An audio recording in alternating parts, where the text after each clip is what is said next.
ಇತ್ತೀಚೆಗೆ ನಡೆದಂತ ಕರ್ನಾಟಕದಲ್ಲಿ 3 ವಿಧಾನಸಭಾ ಕ್ಷೇತ್ರಕ್ಕೆ ಉಪಚುನಾವಣೆ. ಈ ಉಪಚುನಾವಣೆಯಲ್ಲಿ ಎಲ್ಲರೂ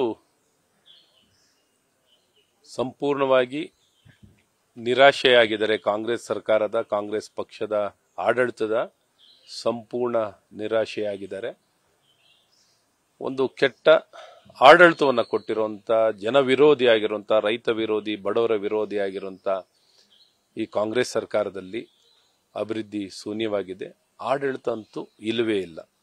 ಇಂಥ ಕೆಟ್ಟ ಸರ್ಕಾರವನ್ನ ತಿರಸ್ಕಾರ ಮಾಡುವಂತ ಮನಸ್ಸಿನಲ್ಲಿ ಇವತ್ತು ಇಡೀ ಕರ್ನಾಟಕ ಉದ್ದಾಗಲದಲ್ಲಿದೆ. ವಿಶೇಷವಾಗಿ ಇವತ್ತೇನು ಚುನಾವಣೆಯಲ್ಲಿ ತಮ್ಮ ಅಭಿಪ್ರಾಯವನ್ನ ವ್ಯಕ್ತಪಡಿಸಲಿಕ್ಕೆ ಇವತ್ತು ಅವಕಾಶವಾಗಿದೆ.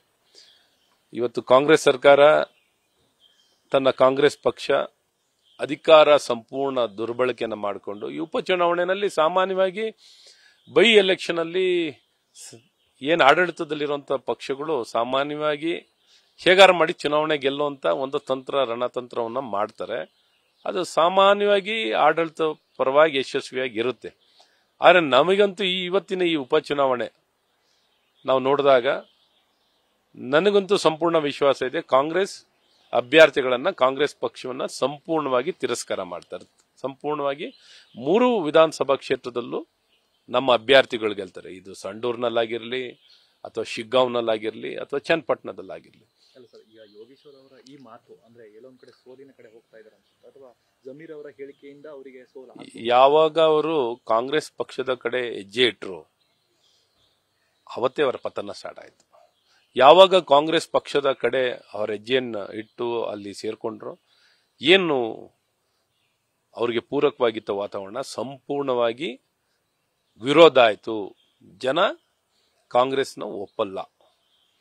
ಅದ್ರ ಜೊತೆ ಅವರವರ ಪಕ್ಷದ ಅವರವರು ಮನಸ್ಥಿತಿ, ಅದು ಅವ್ರ ವ್ಯಕ್ತಿತ್ವ, ಅದು ಜಮೀರ್ ವ್ಯಕ್ತಿತ್ವ, ಅದು ಜಮೀರ್ ಮಾತು, ಅವರ ಬಾಯಿ, ಅವರ ಶೈಲಿ, ಅವರ ನಡವಳಿಕೆ ಇವತ್ತು ಹೊಸದಲ್ಲ. ಅವ್ರದ್ದು ಯಾವಾಗಲೂ ಇಂಥ ಕಾಂಟ್ರವರ್ಷಿಯಲ್ ಮಾತುಗಳನ್ನ ಯಾವಾಗಲೂ ಹೇಳ್ತಿರ್ತಾರೆ.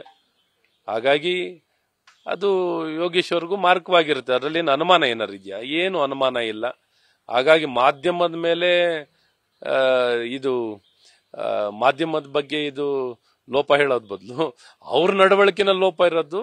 ಅವ್ರ ನಡವಳಿಕೆ ಇವತ್ತು ಜನ ಪಾಠ ಕಲಿಸ್ತಾರೆ. ಈ ಚನ್ನಪಟ್ಟಣ ವಿಧಾನಸಭಾ ಕ್ಷೇತ್ರದಲ್ಲಿ ಕಾಂಗ್ರೆಸ್ ಪಕ್ಷಕ್ಕೆ ಖಂಡಿತ ಜಮೀರ್ ಅವರ ಹೇಳಿಕೆ ಅವರಿಗೆ ಪಾಠ ಕಲಿಸುವಂಥದ್ದು. ಈ ರೀತಿ ಒಂದು ದೇವೇಗೌಡರ ಕುಟುಂಬನೇ ಕೊಂಡ್ಕೋತೀನಿ ಅಂತ ಹೇಳಿರೋದು, ಮತ್ತು ಕಾಲ್ಯ ಕರಿಯ ಏನೇನೋ ಕರೆದಿರುವಂಥದ್ದು, ಯಾರು ಒಪ್ತಾರೆ? ಯಾರು ಇದೊಂದು ಇದೊಂದು ಹೇಳಿಕೆನ ಇಡೀ ದೇವೇಗೌಡರ ಕುಟುಂಬನ ಎಲ್ಲಾರು ನಾವು ಒಂದು ದುಡ್ಡು ಹಾಕ್ಬಿಟ್ಟು ಕೊಂಡ್ಕೋತೀವಿ ಅಂತ ಹೇಳಿರೋದು. ಜನ ಅದಕ್ಕೆ ನಿಜಕ್ಕೂ ಬೇಸತ್ತಿದ್ದಾರೆ, ಬೇಜಾರಾಗಿದ್ದಾರೆ. ನಂಗೆ ಸಂಪೂರ್ಣ ವಿಶ್ವಾಸ ಇದೆ ಇವತ್ತು ಕಾಂಗ್ರೆಸ್ನ ವಿಶೇಷವಾಗಿ ಚನ್ನಪಟ್ಟಣದಲ್ಲಿ ಖಂಡಿತ ತಿರಸ್ಕಾರ ಮಾಡ್ತಾರೆ. ಇವತ್ತು NDA ಅಭ್ಯರ್ಥಿ ನಿಖಿಲ್ ಕುಮಾರಸ್ವಾಮಿ ಅವ್ರನ್ನ ಗೆದ್ದೇ ಗೆಲ್ಲಿಸ್ತಾರೆ.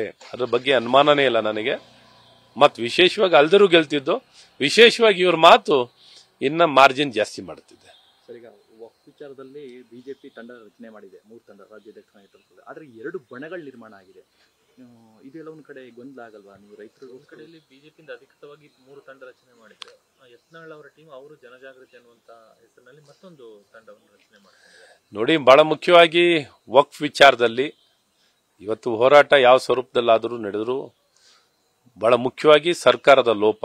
ಯಾವ ರೀತಿ ಅಧಿಸೂಚನೆಗಳನ್ನ 3 ಅಧಿಸೂಚನೆಗಳನ್ನ ಓಡಿಸಿದ್ರು, ಮುಖ್ಯಮಂತ್ರಿಗಳೇ ಅದನ್ನ ಹಿಂದೆ ಪಡೆದವರು. ಅವ್ರು ಮಾಡಿರೋ ತಪ್ಪು ಅವ್ರಿಗೆ ರಿಯಲೈಸ್ ಆಗಿರೋ ತಪ್ಪನ್ನ ಎಲ್ಲೆಲ್ಲಿ ಯಾವ ಮಟ್ಟದಲ್ಲಿ ಆಗಿದೆ ಅನ್ನುವಂಥದ್ದನ್ನ ಜನರ ಮಧ್ಯದಲ್ಲಿ ಹೋಗ್ಬೇಕಾಗಿದೆ. ಹೋಗುವಂತ ಪ್ರಯತ್ನ ಇವತ್ತು ಇದು ಸಂಪೂರ್ಣವಾಗಿ ನಾವು ಕಾಂಗ್ರೆಸ್ಸಿನ ಕೆಟ್ಟ ಆಡಳಿತ, ಜನ ವಿರೋಧಿ, ರೈತ ವಿರೋಧಿ ಆಡಳಿತವನ್ನ ಬಯಲಿಗೆಳೆಯಕ್ಕೆ ಇವತ್ತೆಲ್ಲರೂ ಜನರ ಮಧ್ಯೆ ಹೋಗ್ತಿದ್ವಿ. ಹಾಗಾಗಿ ಇಲ್ಲೇನು ಅದ್ಯಾವುದು ಮುಖ್ಯ ಅಲ್ಲ. ಇವತ್ತೆಲ್ಲ ಒಂದಾಗಿದ್ದೀವಿ, ಭಾರತೀಯ ಜನತಾ ಪಾರ್ಟಿ ಎಲ್ಲ ಕಾರ್ಯಕರ್ತರೆ. ಜೆಡಿಎಸ್ ನಲ್ಲಿ ಅವರವರ ಹಳೆ ಗೆಳೆಯರೇ ಕಚ್ಚಾಟ ಶುರು ಮಾಡ್ಕೊಂಡವ್ರೆ ಸರ್. ನಿನ್ನೆ ಕುಮಾರಸ್ವಾಮಿ ಅವರು ಹೆಸರು ಅಂತ ಆಗ್ಲೇ ನಾನು ದೂರ ಇಟ್ಟಿದ್ದೆ, ಅವ್ರ ಜೊತೆ ಕಳೆದಿದ್ದು ಕರಾಳ ದಿನಗಳು ಅಂತಂದ್ರು. ಇವತ್ತು ಯೂಟರ್ನ್ ಕುಮಾರಸ್ವಾಮಿ ಅಂತ ಜಮೀರ್ ಹೇಳಿಕೆ ಕೊಟ್ಟವ್ರೆ. ಜಮೀರ್ ಅಹಮದ್ ಪ್ಲಸ್ 3 ಜನ ಗೆಳೆಯರು ಅಪೋಸಿಟ್ ಕುಮಾರಸ್ವಾಮಿ ನಡುವೆ ಟ್ಯಾಕ್ ವಾರ್ ನಡೀತಾ ಇದೆ ಅಂತ ಈ ಒಂದು ವಿಚಾರ. ಅವ್ರವ್ರ ಈ ವಿಚಾರಗಳು ನನಗೇನು ಹೆಚ್ಚು ಗೊತ್ತಿಲ್ಲ. ಬಟ್ ಒಂದ್ಸಲಿ ಅವ್ರ ಪಕ್ಷ ಬಿಟ್ಟು ಇನ್ನೊಂದು ಕಾಂಗ್ರೆಸ್ ಪಕ್ಷಕ್ಕೆ ಹೋದ್ಮೇಲೆ ಸಂಬಂಧಗಳು ಕಡ್ದಿರ್ತವೆ. ಹಾಗಾಗಿ ಅವರ ವಿರೋಧ ಪರ ಅನ್ನುವಂಥದ್ದು ಎಲ್ಲ ನಡೆದಿರ್ತದೆ. ಈ ಚುನಾವಣೆಯ ಫಲಿತಾಂಶನೇ ಇದಕ್ಕೆ ಬಹಳ ಸ್ಪಷ್ಟ ಉತ್ತರ ಕೊಡುವಂಥದ್ದಾಗುತ್ತೆ. ನ್ಯೂಸ್ ಫಸ್ಟ್ ನಿರ್ಭೀತಿಯಿಂದ ನಿಮ್ಮ ಪರವಾಗಿ.